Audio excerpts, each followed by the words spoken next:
지금 현재 사기 사건 고소가 기소되는 퍼센테이지가 20%밖에 안 돼요. 사기꾼이 뭐 힘써서 된 게 아니고 그냥 가만히 놔둬도 80%는 불기소가 되기 때문에 이제 그렇게 떠들고 다니고 피해자 입장에서는 하늘이 무너지는 거죠. 그러면서 대한민국은 희망이 없는 나라다. 이민 가야 되겠다. 이런 사람들이. 사기죄 초범보다 사기 구범이 더 많은 거예요. 그러니까 사기는 한 번만 치는 게 아니라 아예 안 치거나 치면은 여러 번 치는 거예요. 그때부터 계속 관찰을 했더니 한 20년 검사가 된 때 그 정도 되니까 이제 패턴들이 보이더라고요. 그래서 어떤 생각을 했냐면 어떤 기회가 된다면 이 패턴들을 잘 정리를 해서 사람들한테 미리 알려드리면 예방이 되겠구나. 이제 수사기관의 한계는 일이 터져야 알 수가 있거든요. 근데 그때는 그렇죠. 너무 늦어요. 그러니까 예방을 하면은 많은 사람들이 보호를 받을 수 있겠구나 이렇게 생각을 했는데요.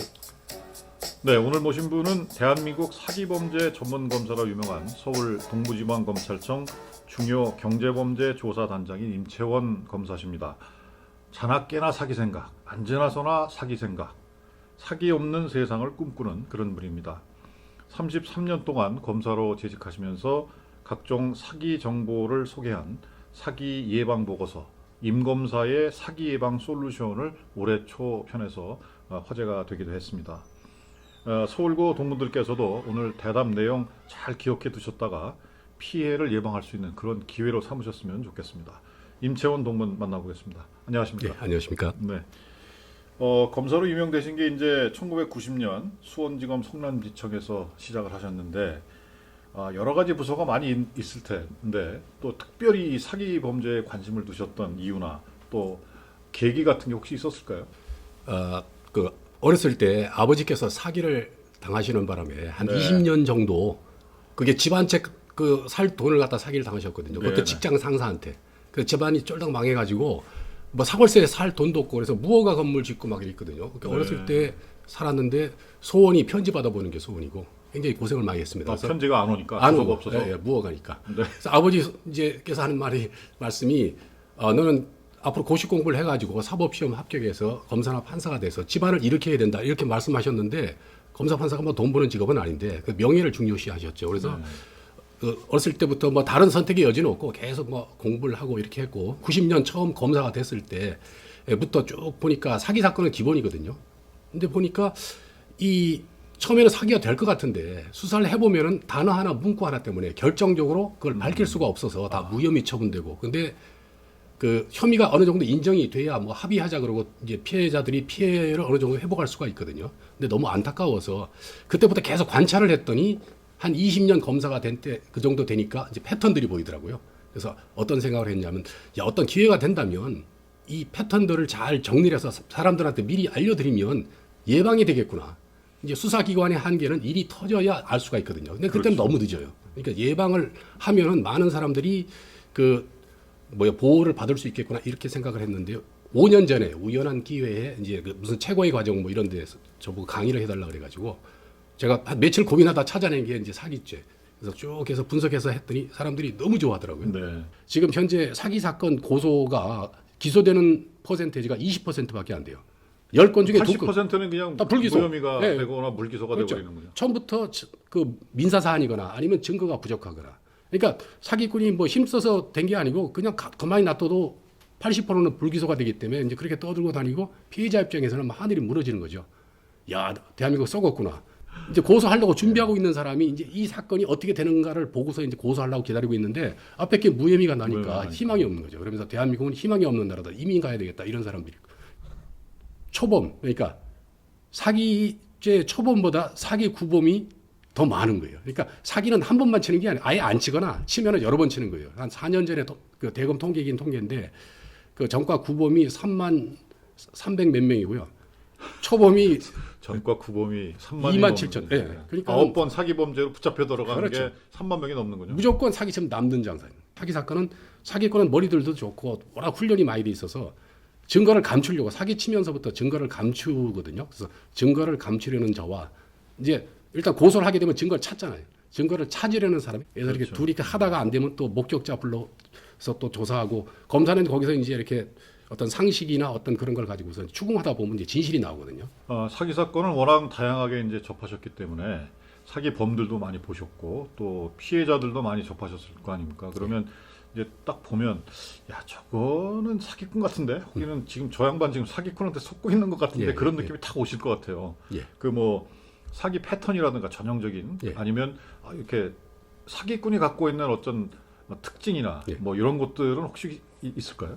예, 많습니다. 제가 그동안 30여 년간의 경험에 이제 비추어서 정리한 게 13가지를 정리를 했는데 13가지. 너무 많아서 그중에 이제 가장 기본적인 거 몇 개를 알려드리겠습니다. 첫 번째는 이제 사기꾼은 자기 목적을 달성할 때까지, 다시 말해서 상대방의 돈을 자기가 가져갈 때까지 너무 미안할 정도로 잘해주거든요. 아, 그 다음에 이제 일단 목적이 달성되면 이제 연락을 안 하죠. 그걸 먹튀라고 하는데 그런 게 있고, 두 번째는 뭐냐면은 장밋빛 미래를 얘기해요. 그러니까 막 얘기를 하는데 그 말대로 안 하면 피해자 입장에서 볼 때 손해가 날 것 같은. 그렇죠. 그래서 이런 말이 있지 않습니까? 아름다운 말은 감동을 주지만 예?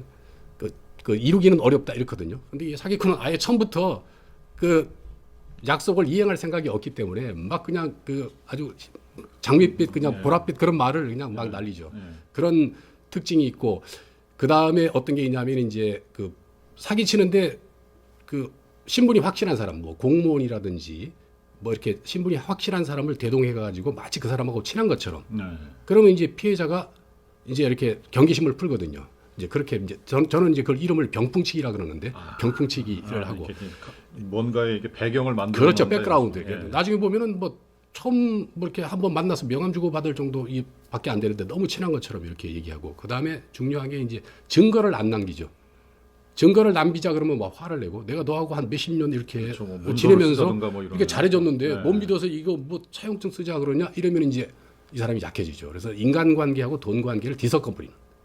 특히 이제 지난달인데 아는 분이 이제 연락이 왔었는데 그 자기가 사기를 당했는데 한 2억 정도, 한 2년 정도 이렇게 아는 사람이 돈을 빌려달라 그래가지고 돈을 빌려주면서 차용증을 쓰는데 이 피해자가 뭐라 그러냐면 그 차용증에 주민등록번호를 써주세요 이렇게 얘기했더니 이 사기꾼이 뭐라 그러냐면 그 개인정보를 함부로 써줄 수 있냐 막 야단치면서 그러면서 휴대폰 있고 다 이게 있는데 이거면 충분하지 뭐 이래가지고 이 사람이 또 약해가지고 그냥 그 주민등록번호를 안 쓰고 딴 거 뭐 이름하고 휴대폰 이름만 번호 썼군요. 이렇게 해가지고 이제 돈을 빌려줬는데 그 약속된 날짜에 돈을 안 갚길래 그때 막 확인해봤더니 주고받은 명함은 가명이고 휴대폰은 대포폰이고 인적 사항이 특정이 안 되기 때문에 고소를 못 한다고 이렇게 하소연을 하더라고요.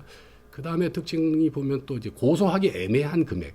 왜냐하면 고소하면 번거롭거든요. 고소장을 써야지, 그렇죠. 수사기관에 가서 조사받아야지, 또 부인하면 또 대질 조사받아야지. 굉장히 이 비용과 시간이 많이 드는데 이제 그렇게 하기는 좀 애매한 금액, 한 100만 원 미만으로 친다든지, 통계에 나온 게 지금 100만 원 미만으로 사기치는 그 통계가 42%가 적은 그게 돈이죠. 100만 원 미만도 그러니까 사기의 범주에 들어가는 거죠. 들어가는데 네. 이제 사람들이 고소를 안 하죠. 그러니까요. 번거로워서. 네. 그렇게 하고 그 다음에 또 특징 하나가 고소를 당하게 되면 사기꾼은 거짓 소문을 막 내요. 어떻게 내냐 하면은 나는 수사하고 있는 검사나 경찰하고 친하기 때문에 이거 좀 있으면은 무혐의 처분될 거야. 근데 진짜 무혐의 처분돼요. 그렇죠. 근데 이게 뭐 힘을 쓰고 뭐 이렇게 해서 된 게 아니고 이 무속인들이 허위 광고, 그러니까 허위 광고를 이렇게 유튜브에 올려가지고 거기에 현혹돼가지고 뭐 몇 예, 억씩 예, 사기를 당하는 경우도 있다고 하던데 그런 경우는 어떻게 사기죄가 입증이 될까요? 결국 이제 증거 문제인데, 그러니까 요새는 이제 유튜브에 이제 이 그 주작이라 그러는데요. 그 연출을 해가지고 그 무속인이 용한 것처럼 해서 그걸 보고 이제 그 진짜 어려움에 처해 있는 사람이 찾아가거든요. 그럼 그렇게 해서 뭐 굿하는데 5천 막 이렇게 해서 이제 사기를 치고 뭐 10억 이상 당해서 어떤 사람은 극단적인 선택하고 그래가지고 작년 10월달에 10억을 당한 사람도 10억 이상, 15억인가 최근에 또 뉴스도 났는데, 네. 그러니까 청원 게시판에 제발 무속인들 사기치는 거 엄벌해 주세요. 이렇게 그게 청원 게시판에 올라가고 뭐 댓글도 많이 달리고 이렇게 됐습니다. 그래서 제가 우연히 이제 유튜브 찍는 분을 대표를 만나서 법률 상담해 주다가 몇 가지 사기 당하지 말라고 얘기를 했더니 앞으로 내가 강의하러 다닐 때 직원을 보내서 촬영해서 자기네 방송에 올리겠다 그래서 예. 지금 꾸준히 올라오고 있는데 반응이 되게 좋습니다. 네. 사기 사건 뭐 수도 없이 보셨을 텐데 유독 기억에 남는 사건 이런 게 있다. 뭐 워낙 많으실 예, 테지만 예. 이런 게 있다 하나 좀 소개를 좀 해주시면 어떤 걸까요? 제가 2003년도 부산 고등검찰청에 근무할 때 그 어떤 기업 관련 그 사건인데 이 피해자가 한 계속 이렇게 똑같은 사건은 아니지만 큰 흐름은 같지만은 뭐 처음에 사기로 고소했다가 상대방을 횡령을 했다가 한 3건이 무혐의 불기소 처분됐는데 요번 게 이제 항고라 그래가지고 뭐냐 하면은 이 고소 사건에 대해서 불기소 처분했을 때 고소인이 이제 다시 억울하다 다시 해달라 다시 해서 이제 올라오는 게 고등검찰청에서 주로 그런 걸 하거든요. 이게 어떻게 보면 수사 2심이죠. 기록을 딱 봤더니 계약서부터 해석이 전에 검사들이 해석이 좀 잘못되어 있는 것 같더라고요. 그래서 옛날 기록 다 찾고 해서 한 20일 동안 다른 사건 제껴놓고 그것만 열심히 파헤쳤더니 그래가지고 계약서 그 1조부터 해석이 잘못되어 있더라고요. 제가 볼 때. 그래서 그 어떤 부분을 보완 수사를 해야 될지 한 10페이지 정도를 써서 재기 수사 명령을 내렸습니다. 그랬더니 이제 부산지검에서 다시 이제 이제 부장님이 이제 다시. 어떤 부장님이 하셨는데 한 몇 달 뒤에 그게 내 생각이 맞다고 판단이 돼서 혐의가 있는 걸로 해서 기소가 됐습니다. 그래서 한참 뒤에 몇 달 뒤에인가 확인했더니 1심에서 이제 유죄가 났고 그래서 그리고 나서 그 피해자가 저한테 편지를 보냈습니다. 검사님, 저는 사실은 그 계속 앞에 무혐의 처분될 때 그 주위에서 항고하지 말라고 말렸다. 왜냐하면 검사들은 다 똑같은 사람들이라 어차피 그 불기소 될 건데 뭐하러 쓸데없는 고생을 하느냐. 그렇지만은 그래도 자기는 마지막 그 끈을 잡는 기분으로 했는데 이제 저를 만나서 이렇게 사건이 잘 해결이 돼서 이 검사님 아니었으면 저는 미국으로 이민 가려고 했습니다. 검사님 너무 정의를 세워줘서 너무 감사합니다. 이런 편지를 받았습니다. 근데 이게 재밌는 게 마이클 잭슨이 빌리진이라는 노래로 뭐 아주 뭐 세계적으로 유명세를 그렇죠. 얻었는데 예. 10년 동안 이걸 연구하셨다는데 이게 사기와 관련된 거다라고 분석을 하셨다는데 이게 어떤 내용입니까? 빌리진하고 그 사기하고 무슨 관련이 제일 먼저 제가 의문을 가진 게 처음에 제가 이제 하여튼 그 노래 재즈 팝송 가사 번역하고 이렇게 하는 게 그 완전 반전들이 많이 있어가지고 그걸 하다가 이제 우연히 사기하고 접목이 됐는데 그 왜 마이클 잭슨은 빌리진 노래할 때 문워크를 하지? 여기 의문부터 이제 출발했죠. 네. 그러면서 우리가 왜 뒤로 걸을까? 그렇죠. 앞으로 안 가고 신기하더라고. 분명히 이유가 있을 것이야. 이렇게 네. 의문을 가졌고 그리고 우리가 이제 사기 사건 수사할 때도 마찬가지지만 몇천 페이지 되는 사건도 분명히 정답은 그 안에 들었거든요. 이게 혐의가 있느냐 없느냐 이런 것처럼 그래서 분명히 가사 안에 답이 있을 거다 이런 생각을 해서 가사를 쭉 분석을 했죠. 그리고 그 동영상도 쭉 분석을 하고 했더니 거기에 사기 예방에 관한 아주 중요한 정보가 들어있더라고요. 어떤 정보가 들어있습니까? 그 내용을 이제 간략히 보면 이게 그거예요. 젊은 사람이 청년이 춤추러 갔다가 아주 이쁜 그 젊은 아가씨가 이제 빌리진인데 둘이 만나서 새벽 3시까지 춤을 췄고 빌리진이 이제 자기 방으로 가자 그래서 갔는데 그 다음에 이제 잘 기억이 안 나는데 헤어졌는데 1년 뒤에 이 빌리진이 나타나서 이 젊은 청년한테 우는 아이 사진을 보여주면서 이게 네 아들이야. 이야 이거 뭐 멘붕이죠. 그래서 자기는 기억도 안 나. 그래서 뒤로 주춤 물러나는 게 문워크다 이거죠. 좀 못하래요. 그래서 이제 그렇게. 예, 뭐 그리고 이제 그 인정을 안 하니까 이제 빌리진이 이제 소송을 걸어왔어요. 이 꼬마가 이 젊은 청년의 아들이라고 이제 그 과정에서 이제 어쨌든 결론이 이제 뭐 재판이 이제 뭐 길어져 가지고 결론은 네 아들이 맞다고 판결이 났습니다. 그랬더니 이제 이 청년이 막 중간에 보면 동영상을 보면 막 미치고 팔짝 뛰는 게 막 나와요. 막 하고. 그리고 막 귀를 가리고 이제 판결에 선고됐을 때 이게 판결에 대한 불만이거든요. 충분히 다퉈보지 못하고 그냥 확정된 판결에 대한 불만인데 거기 보면 이제 판사가 물어봐요. 근데 사기꾼들은 보통 이렇게 물어보면 뭐라 그러냐면 이거 가져간 거 맞습니까? 이거 뭐 이렇게 물어보면 예 아니요 이렇게 대답을 하는데 여기 보면 말을 돌리거든요. 뭐냐면은 내 꼬마 내 아들이다 아니다 이렇게 하면 되는데 그게 아니고 빌리진 is not my lover. She just a girl who claims I am the one. But the kids is not mine. 이게 사기꾼 특징 중에 하나가 네. 말을 빙빙빙 돌려요. 그러니까 이 젊은 청년이 지금 사기치려고 한 건 아닌데 하여튼 말을 빙빙빙 돌리는 그런 특징이 있고 예. 그 다음에 이제 여기서 내가 항상 묻는 말이 남자의 동의를 안 받고 임신해서 애를 낳으면 사기죄가 되느냐.